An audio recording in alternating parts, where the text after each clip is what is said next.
Hello दोस्तों, स्वागत है आप सभी का हमारे इस मांगा सी चैनल पे। तो इसके ऑलरेडी मैं काफ़ी सारे पार्ट एक्सप्लेन कर चुका हूँ, तो आप प्लीज़ जाके मेरा चैनल चेकआउट कर लीजिए।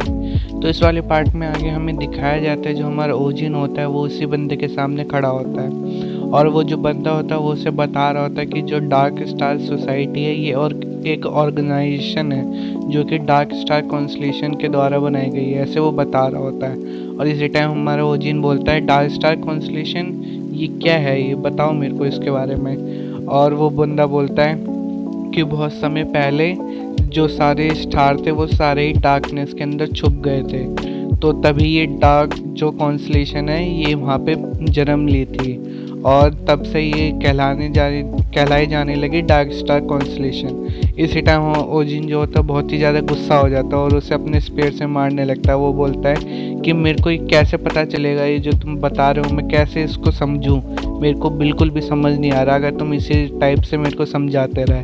तो जो दूसरा बंदा होता है वो बोलता है कि अरे लेकिन मैं कैसे समझूं, मुझे भी इसी तरह बताया गया था जो भी मैं तुम्हें बता रहा हूँ।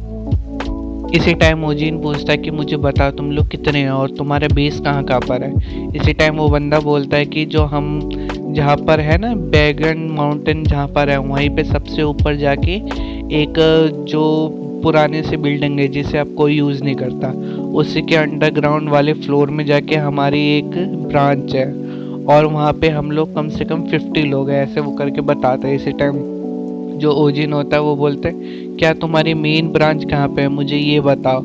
इसी टाइम वो बंदा बोलता है कि नहीं मुझे नहीं पता। ओजिन उसको मारने लगता है। इसी टाइम वो बंदा चिल्लाते हुए बोलता है कि सही में मुझे बिल्कुल भी नहीं पता, मैं ये जो भी सारी ब्रांच है वो सिर्फ हेड को पता है, हम तो बहुत छोटे हैं, हमें कैसे पता होगा सारे ब्रांच के बारे में। इसी टाइम ओजिन मन में सोचता है कि हाँ ये सही कह रहा है, क्योंकि वो सारी अपनी इन्फॉर्मेशन इतने छोटे से अपने मेंबर को तो नहीं बताएंगे जो कि कुछ भी नहीं है उनके गैंग में, ऐसे वो बोल रहा होता है। इसी टाइम ओजिन बोलता है कि लेकिन मेरे को फिर भी समझ नहीं आया। वो बंदा बोलता है सॉरी क्या कह रहे हो आप। और वो बोलता है ओजिन कि जो तुम्हारी ये जो अजीब सी सस्पिशियस सी चीज़ें हैं और ऐसे अजीब सी जगह पे है तुम उनके साथ हो क्यों, और वैसे भी मुझे पता है कि ये लोग कोई अच्छा काम नहीं कर रहे, तो तुम इनका साथ क्यों दे रहे हो, ये वैसे भी बहुत ही ज़्यादा सस्पिशियस है, तुम्हें तो पता ही है। इसी टाइम वो बंदा चुप हो जाता है और वो बोलता है कि वो ऐसे करके वो बोल नहीं जा रहा होता। इसी टाइम वो जो होता है ओजिन वो बोलता है क्या, मुझे जल्दी बताओ। इसी टाइम जो वो बंदा होता है वो बोलता है कि जो यूजिन है ना वो हमारे ऊपर अपने स्टिग्मा देता है।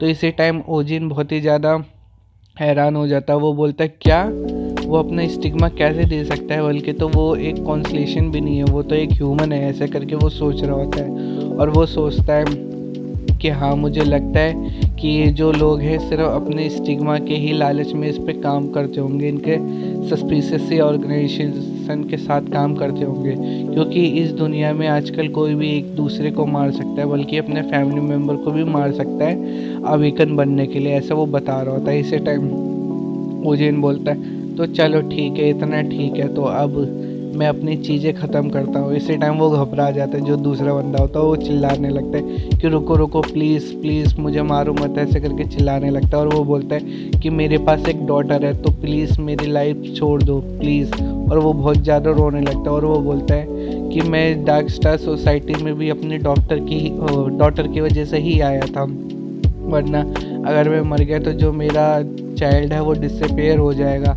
इसी टाइम वो ओजिन जो होता है वो मन में सोचता है कि क्या है इसकी एक बेटी है। और वो बोलता है कि और वैसे भी इस अजीब सी दुनिया में ऑर्फेन में सरवाइव करना बहुत ही मुश्किल है, क्योंकि हमारा ओजिन भी ऑर्फेन से ही आया था, आपको तो पता ही है। और वो बोलता है कि चलो मैं जानता हूँ वैसे इस चीज़ को बहुत अच्छे से। इसी टाइम ओजिन बोलता है और वो बोलता है कि अब नाम बताओ। उस बंदे को कुछ समझ नहीं आ रहा होता क्या कह रहा है ओजिन, तो बोलता है सॉरी क्या कहा आपने। इसी टाइम ओजिन बोलता है कि तुम्हारी बेटी का क्या नाम है, मुझे नाम बताओ। वो बताता है कि उसका नाम है चोई येरिन। और वो उससे पूछा एज क्या है, वो बोलता है कि 9 ईयर की। और वो बोलते हैं कि बहुत ही ज़्यादा छोटी है, वो अपने हिसाब से नहीं जी सकती, ऐसे करके बता रहा होता है। इसी टाइम ओजिन उससे और क्वेश्चन पूछते रहते हैं, जैसे कि तो उसका बर्थ डेट क्या है और उसका फेवरेट फूड क्या है। वो ऐसे बता रहता है कि December 14 और उसको चिकन बहुत पसंद है, ऐसे बताता है। और फिर ओजिन पूछता है कि उसकी हाइट क्या है, वेट क्या है। इसी टाइम वो बंदा बताता है कि उसके 130 1 सेंटीमीटर हाइट है और वेट है 28 kg। और वो उससे बोलता है कि लेकिन तुम ये सारे क्वेश्चन मुझसे पूछ क्यों रहे हो। इसी टाइम ओजिन बोलता है क्या तुमने क्या कहा। इसी टाइम वो उसकी तरफ अपना स्पेयर कर देता है और वो बोलता है कि बस अब दोबारा से मेरे आंसर के जवाब दो, जो अभी मैंने क्वेश्चन पूछा उन सबका जवाब दो उसी तरह। वो बोलता है कि height, weight, favourite colour, food, birthday, इसी ऑर्डर में मेरे को जवाब दो, जल्दी बताओ। इसी टाइम वो जो सामने वाला बंदा होता है वो बहुत ही ज़्यादा घबरा जाता है और वो बोलता है क्या क्या रुको। और वो बोलता है कि ओजिन बोलता है कि हाँ तुम नहीं बता पाए ना क्योंकि तुम्हें याद नहीं है, मुझे पता है ऐसे जो झूठ होते हैं इसी तरह पकड़े जाते हैं, मैंने वैसे ही तुम ऐसे फ्रॉड से मैं बहुत ही ज़्यादा जानकार हूँ कि ऐसे फ्रॉड भी होते हैं। इसी टाइम वो उसे मारने लगता है। वो बोलता है लेकिन प्लीज़ प्लीज़ मैं मरने नहीं चाहता, मुझे माफ़ कर दो। इसी टाइम वो बंदा झूठ बोल रहा होता है, उसका झूठ पकड़ाया जाता है कि उसकी एक डॉटर है। लेकिन जो हमारा ओजिन होता है वो मानता नहीं और वो बोलता है कि लेकिन मुझे एक बार लास्ट बार और बताओ उसकी ब्रांच कहाँ है। उसी टाइम वो बंदा बोलता है कि ये चिरवॉन बेगन माउंटेन के सबसे ऊपर है। इसी टाइम वो जो हमारा ओजिन होता है वो उससे मार देता है और वो बोलता है कि चलो कम से कम मुझे ये लास्ट वाला पार्ट तो सच ही लगाओ, ये सच ही होगा कम से कम। इसी टाइम ओजिन बोलता है कि चलो आखिरकार ये सब ख़त्म हुआ। और वो मन में सोचता है, बोलता है कि मतलब कि जो डार्क सोसाइटी है, यानी मुझे लगा था ये लोग इडियट है, इस बस स्कैम करते हैं, लेकिन ये तो सही में कुछ ज़्यादा ही पावरफुल है, ऐसे वो सोच रहा होता है। और उसकी तरफ देख के वो बोलता है कि लेकिन मुझे सबसे पहले इस चीज़ के बारे में ध्यान रखना पड़ेगा। और वो जाता है। वो मन में सोचता है क्या ये डार्क स्टार का स्टिग्मा है क्या, जो इसने मेरे को पहले बताया था। इसी टाइम वो जो अपने ब्लैक हेवन होता है उससे उसको ऑब्जॉर्व करने की कोशिश करता है। वो उसके ऊपर हाथ रखता है, लेकिन जो उसके पास नोटिफिकेशन आता है कि जो ब्लैक हेवन है ये ऑब्जॉर्व कर रहा है ऑल का स्टिग्मा। और इसी टाइम एक नोटिफिकेशन आता है, उसमें लिखा होता है कि जो आपका ऑल का स्टिग्मा है वो बहुत ही कम अमाउंट में है, तो इसलिए आपका जो ब्लैक हेवन है वो एक्टिवेट नहीं हो रहा है। इसी टाइम देखता है कि उसका ऑब्जॉर्व ही नहीं हो पाता और वो बोलता है कि अच्छा मुझे लगा था कि ये डार्क स्टार क्या है, लेकिन इसका स्टिग्मा ऐसे होता है, चलो ठीक है ये भी देखते हैं हम। इस टाइम वो बोलता है कि लेकिन मुझे सबसे पहले उनकी ब्रांच का ध्यान रखना पड़ेगा, इसमें तो कम से कम 50 पीपल हैं और मुझे इस चीज़ के बारे में पहले ही तैयार हो जाना चाहिए। इसी टाइम हमें वहीं का सीन दिखाया जाता है यूजिन का, वहाँ पे वो खड़ा होता है और वो उसके हेड भी खड़ा होता है वहीं पे। और वो बोलता है हेड हंसते हुए कि यूजिन तुम क्या कर रहे हो यहाँ पे, क्या चल रहा है। इसी टाइम जो हमारा यूजिन होता है वो बोलता है क्या सर मुझे समझ नहीं आ रहा, अब मैं कैसे समझाऊं, जो हमारे अदर वाले लोग थे उनको तो ये अजीब ही लगेगा, ये आप ही एक सिर्फ विटनेस।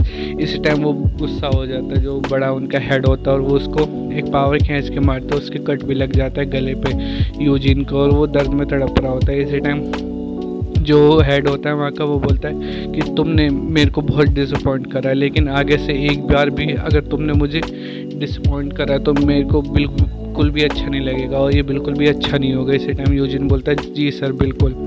और वो जो ब्रांच का हेड होता है वो बोलता है ठीक है मेरा इंटरेस्ट इसमें जा चुका है तो इसलिए मैं वापस जा रहा हूँ। तो इसके साथ जो लोग आए होते हैं वो भी उसके ऊपर हाजिर होते हैं यूजिन के ऊपर और सारे के सारे उड़ जाते हैं। इसी टाइम यूजिन अंदर जाता है और अंदर जाके बाकी लोगों को चिल्लाता है, बाकी लोगों से बोलता है यूजिन सर आइए। इसी टाइम वो बोलता है यूजिन कि वो बास्टर्ड कहाँ है, जो उस बास्टर्ड को मारने के लिए गया था, उस बास्टर्ड को मेरे सामने लेके आओ। इसी टाइम बाकी के लोग उसे बताते हैं कि हमारा उससे जो कांटेक्ट था वो टूट चुका है। इसी टाइम यूजिन हैरान हो जाता है, वो बोलता है क्या तुमने क्या कहा और जल्दी से उसको जाके ढूंढो। वो बोलता है कि बाकी बंदे बोलते हैं कि सॉरी सर, लेकिन इसी टाइम यूजिन बहुत ही ज़्यादा गुस्सा हो जाता है और वो बोलता है कि जल्दी से उस यूज़लेस पीस को ढूंढो वरना तुम लोगों की भी खैर नहीं। तो दोस्तों हमारे ये वाला एपिसोड में यहीं पे ख़त्म होता है। इसके आगे के एपिसोड देखने के लिए प्लीज़ चैनल को लाइक कीजिए, सब्सक्राइब कीजिए। इसका नेक्स्ट एपिसोड आ जाएगा कल।